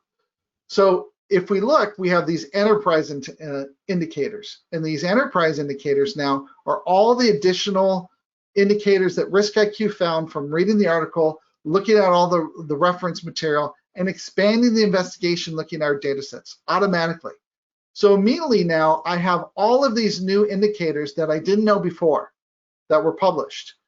So what I can do is I can now leverage this information immediately inside of CrowdStrike. And the way I can do that is I can come up here and I go to download indicators, and I can download this as a CSV. So if I download it and I open it now, I'm going to just show you that. And then I'm going to go back to Brendan, and Brendan's going to show with his cool PowerShell script that I'm in love with some cool things. So now I can look and I can see all of the community and the enterprise indicators right away. So they're the type, it's a hash, here are the IP addresses, and then you'll see some domains and some additional, some organization names and the certificates. All that information is available, okay? So you can download it, and now Brendan's gonna take this CSV and use it to bring in as indicators inside of CrowdStrike. So I'm gonna go back to Brendan, and then he's gonna show both the other one and this one once it triggered. So here we go. I'm gonna make presenter, and there you go. Perfect. Okay, so like Ben just mentioned, the CSV that I actually downloaded is the enterprise indicators one. So there's a little bit lower number of indicators that I'm gonna be importing, but I've downloaded that CSV already. You can see that it's sitting in my little home directory here. And I'm just going to go through and do the exact same thing, right? I do get artifacts, but instead of specifying a project ID, I can do the CSV. So I'm going to do that get artifacts and CSV, and then I'm going to point to that PassiveTotal article, and it'll do the same thing, right? It can tell that there's an article number that's associated with that CSV. It looks through it, it finds the IPs, the hashes, and the domains, and then it creates that CSV export. So I've got, you know, the indicators that are all listed here, just like we saw with the other one, but instead of having the project ID associated with it, I've got that RiskIQ article, and it'll be imported within my account. And then, you know, I can look at those IOCs by doing a call to the API and see the ones that I've already added. Or again, I can get those detections that are generated in my environment. So since I went and repinged some of those domains, I did get some of those detections coming in.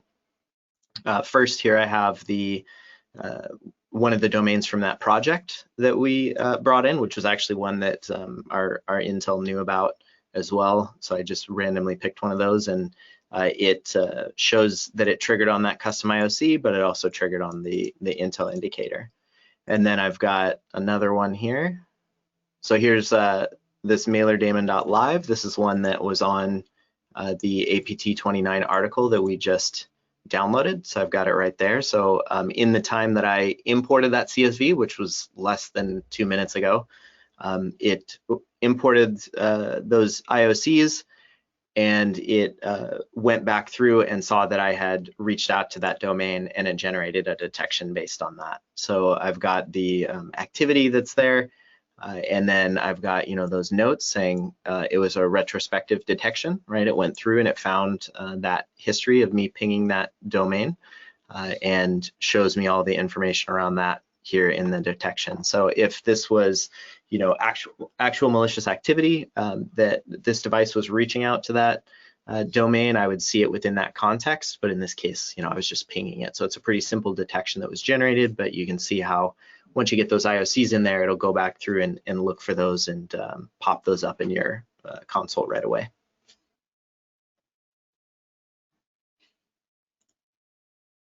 Awesome.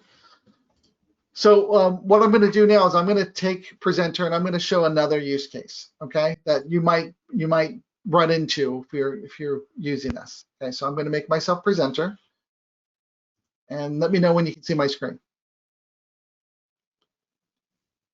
Brendan, can you see my screen? Yes, I can. Okay, so where I am here, I'm in the intelligence. So I went into CrowdStrike and I wanted to look for an indicator. So this is, I'm searching their intelligence to see if there's something there. So here's the scenario. You have an employee that's in Australia and they make a call to the help desk and they say, hey, I think I clicked on a phishing email. And I don't know if it's phishing or not, but now that I'm looking back, it might have been a phishing email. This was the domain that was associated with it. And they give you a domain, and the domain is mcvjscvx.ug. And you're like, okay, let me see what's about it. So if you go on August 5th, you did this. Yes, on August 5th, and you can walk through and you can say, okay, what do we know about this? And as I go down, we can see that this is it's the other detections have happened, but there's no real let me go back one more time. Sorry about that. It's an information stealer and it's criminal. Okay, and then these are all the events that happened on August 5th. So that's when this occurred. So, but there's no other intelligence on that. So now what I want to do is I want to take that domain and I'm going to go to RiskIQ PassiveTotal into the threat portal, and I'm going to do a search from there. Okay, and I'm going to see if I can find out any additional information and what I can do to see what happened. Okay, so if I go to RiskIQ PassiveTotal, I'm going to put this in the chat. So this is the domain that we're going to search for. Okay, remember, don't go there directly. Copy and paste it into RiskIQ, into the search here to find it. So here we go. Okay, because it's not defanged. Okay, so inside of here, I'm going to do a search for this. So if I search for an indicator, if I typed in Iran, I would see any article around Iran. If I typed in an IP or a domain, so now I'm going to search for this. So immediately I get the PassiveTotal information. Okay, I get the hashes, I get projects associated with it, but then I got a hit on an article.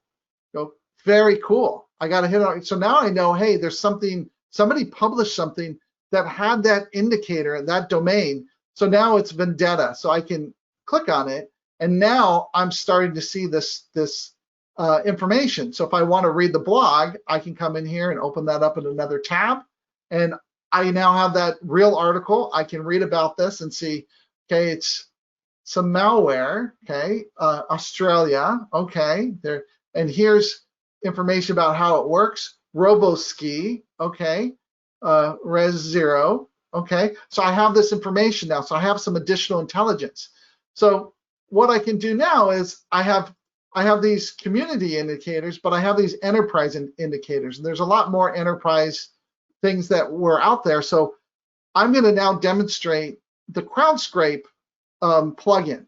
So I have it installed. I had to put in my API key, and from that, if I on my Mac, if I hit Command S, it launches this CrowdStrike, and I can come in here and say scan the page. Well, let me refresh.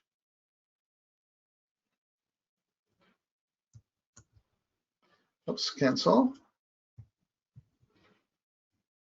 Okay, I got all the indicators. Okay, so it sucked them all in from the page. So now I can say graph, and when I graph it, it's going to graph my environment to say who in my environment has communicated to any of these indicators.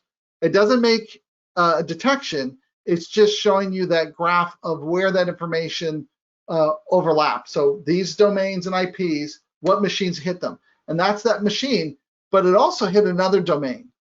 Okay, so this one, they had this K-pot stealer. They know that first domain, but this other one was unknown to the threat intel of CrowdStrike. But together now, you're more protected. You got 360-degree visibility, more information from the outside coming into the inside to protect you. So, Brendan, am I missing anything on that one? No, I think that covers it really well. You can also click on the indicators and it'll pop out that little box on the side. So like Benjamin was just mentioning, that one on the bottom doesn't have any related intelligence, but the upper one does have some information tied to a particular malware family, and it shows you those related indicators that like the hashes that are associated with it. So you can see, when we do have indicators that are tied to particular threat actors or malware families, all that's going to be there when we map it out on that CrowdStrike plugin, even if your devices haven't communicated with it. So those other domains, that don't have the little line that points to the host, are ones that we know about that have all that relevant data, even though your devices didn't communicate with it. Cool. And we had a question earlier about host pairs. And so what I'm going to do is I'm going to bring up a previous exercise that I have done in a previous threat hunting workshop that was dealing with MageCart. So skimmers that are pulling off information from websites, JavaScript that runs locally on a machine and grabs data, credit card data or personal data, and then can use that. So give me 1 second. I'm going to bring this up and do it. So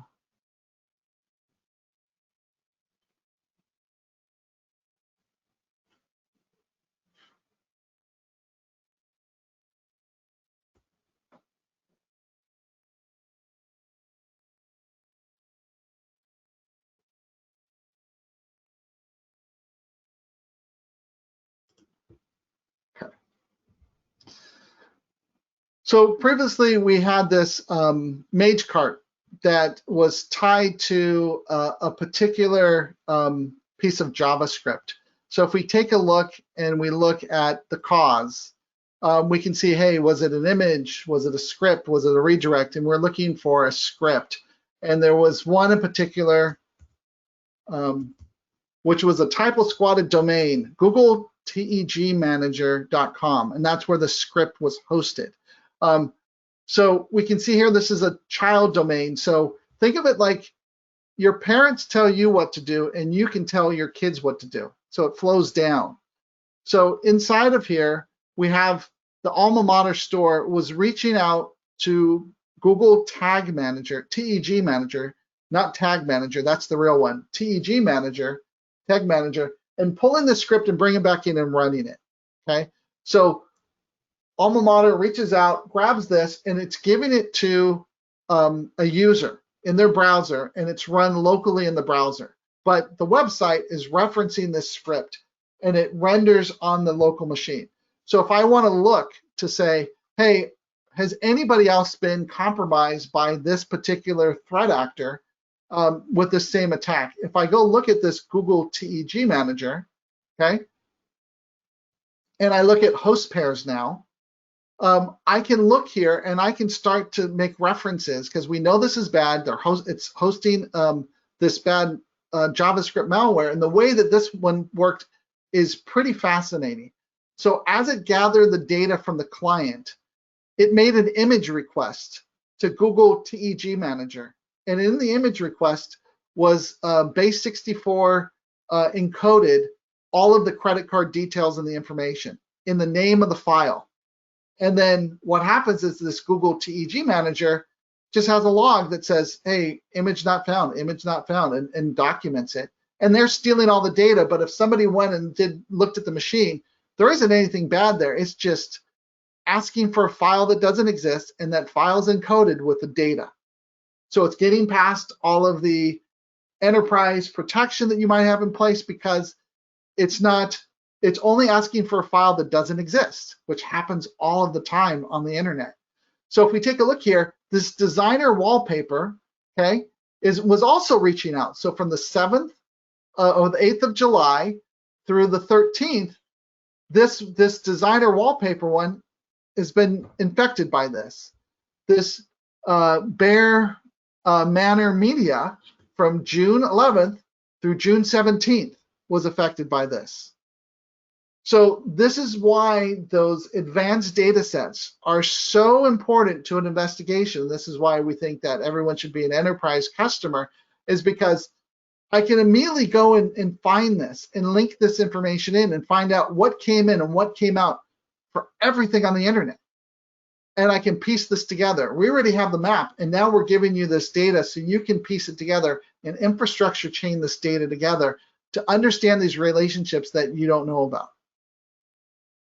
I hope that answers the question. If the person that asked it, if he wants me to know greater detail, I can, or if that was okay, please let me know.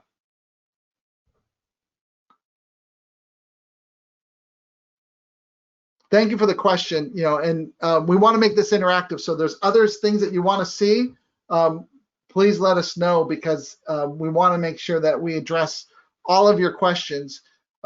Next week's threat hunting workshop, we just released an article called Scam Nation, where deceptive ads were being used by websites. And the two investigators on that are going to actually walk through the entire investigation of what they did. That's next week's threat hunting workshop. Awesome. So just while we're in PT here, there's one question around a list of trackers that are collected. Can you search by a tracker prior to searching on another indicator in the platform? You can. Yes, great question. So I'll show you that.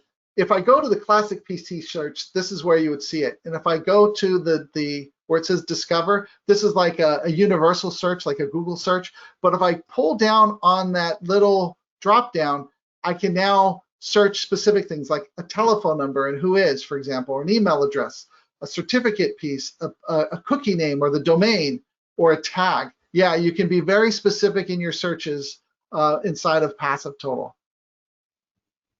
Awesome. Some questions are rolling in here. Are takedowns a service add-on to PassiveTotal?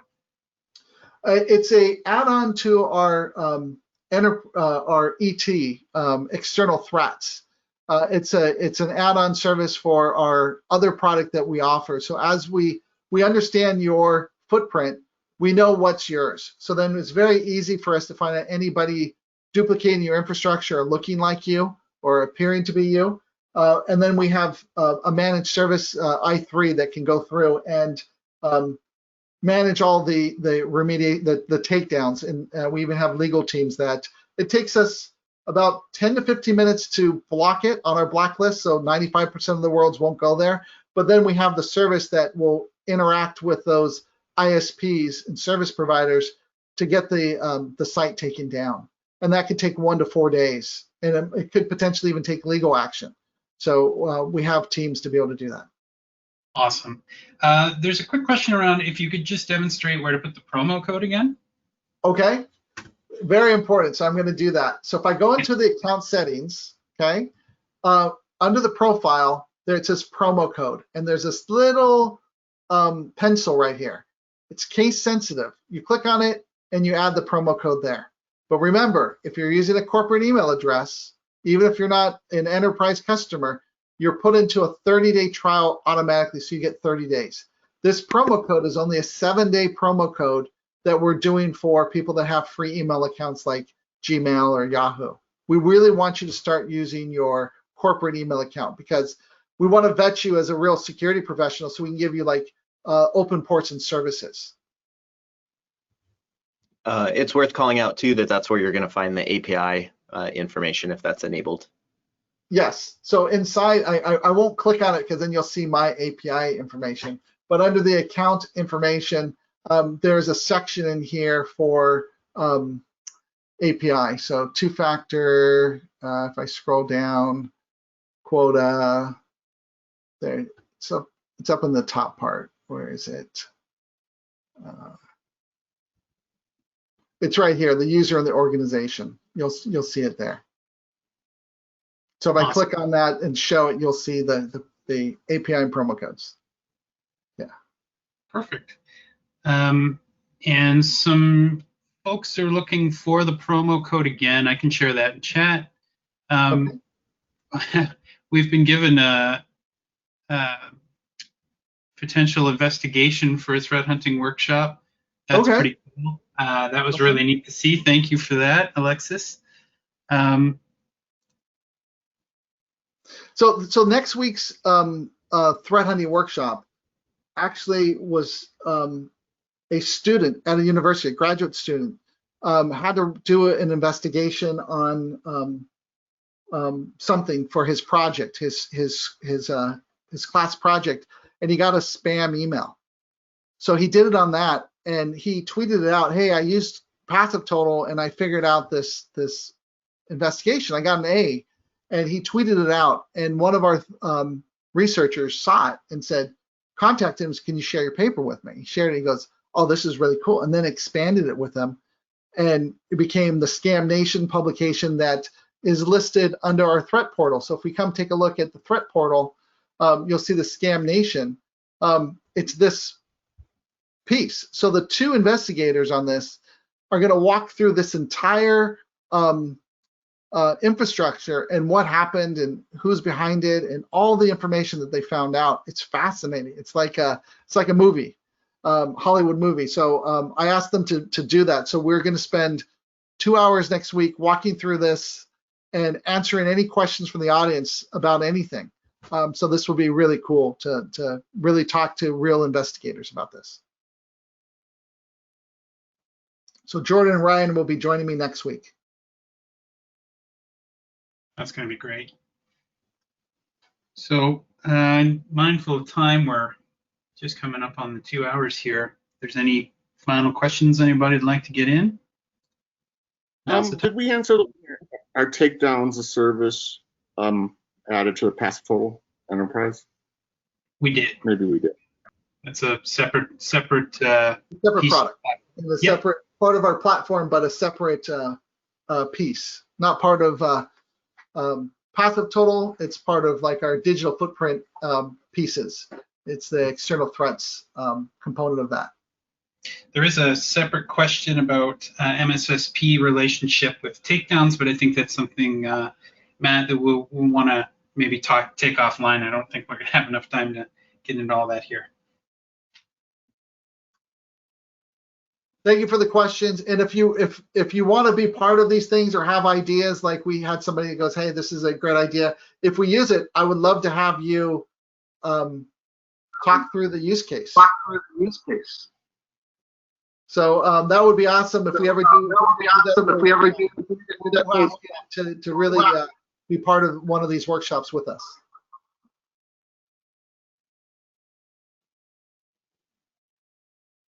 So Barrett, with that, are we going to talk about what we're going to do with the recording and emails going out, things like that? Yeah, absolutely. So everyone will receive a follow-up email with a link to the presentation.